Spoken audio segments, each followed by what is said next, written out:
Deshna, yun ang itatawag natin sa kanya. Tanda na siya ay aking anak.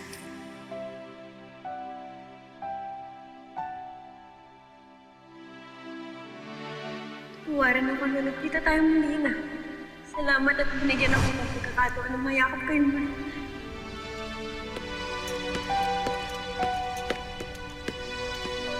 Paumanhin at ngayon lang ako nakarating.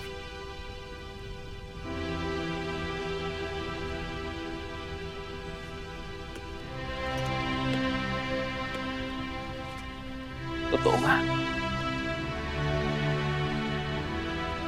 Wala na si Deshna.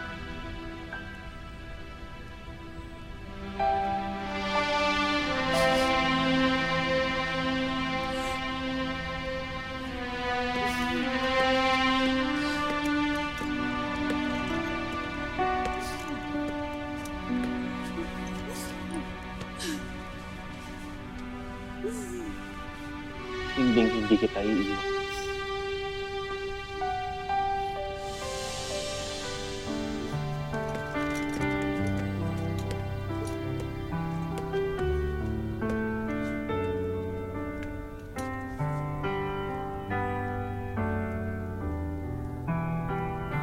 Ultra Iftre.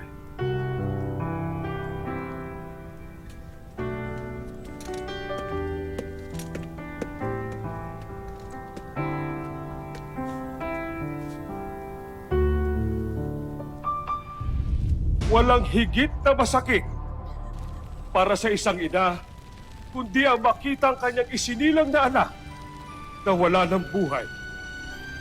Isa itong sumpa na pagbabayaran ng malaki ni Hagorn sa hinaharap. Lalo't siya ang dahilan, kaya napaslagang diwan.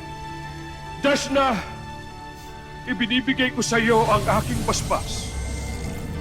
Nawa ay tanglawan at bantayan ka ng mga retre na ito hanggang sa dumating ang takdang panahon na maaari ka na 10 ng iba pang mga namatay na umakyat ng Devas upang doon ay magkaroon na ng tunay na katahimikan.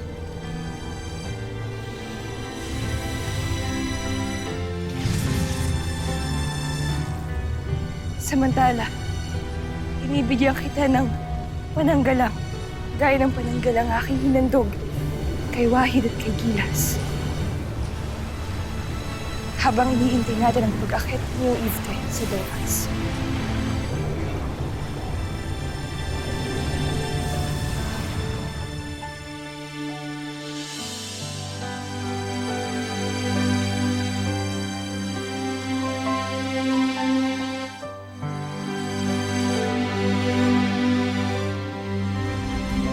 Nakikiramay ako sa naganap sa inyong anak.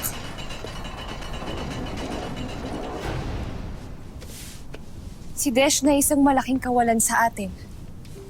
Lalo't isa siya sa mga sinasanay bilang tagapangalaga balang araw. Ngunit napaslang pa rin siya. Tila may sumpa ang pagiging bagong tagapangalaga. Sinasabi, huwag mong sisihin ang iyong sarili. Sapagkat si Hagorn ang sumpa. Mas pinili niyang iligtas at pangalagaan ng kanyang sarili kaysa kay Deshna. Kami ngayon ay nagsisisi kung bakit pa pinagbigyan pa namin ng Esperena. Sana na lamang ay tinuloy ni Haradanaya ang kanyang pasya na parusahan ng kamatayan si Hagorn imbes na ikulong lamang.